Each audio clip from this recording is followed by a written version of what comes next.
की वीणा से गुंजित बने मंगलम। स्वागतम स्वागतम स्वागतम स्वागतम स्वागतम स्वागतम स्वागतम स्वागतम। मन की वीणा से मन की वीणा से गुंजित बने मंगलम। स्वागतम स्वागतम स्वागतम स्वागतम स्वागतम स्वागतम स्वागतम स्वागतम।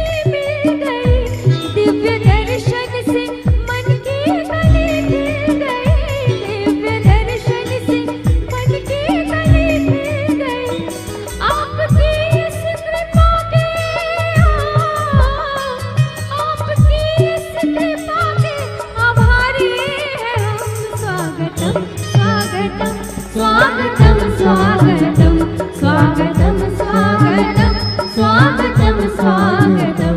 मन की वीणा से मन की वीणा से गुंजित बने मंगलम। स्वागतम स्वागतम स्वागतम स्वागतम स्वागतम स्वागतम स्वागतम स्वागतम। और सुर को गीतों में बांधे चले आई हूँ। सुर को गीतों में बांधे चले आई हूँ। मन उमंगों की माला बना लाई हूँ। मन उमंगों की माला बना लाई हूँ। और देखिए बड़ी श्रद्धा से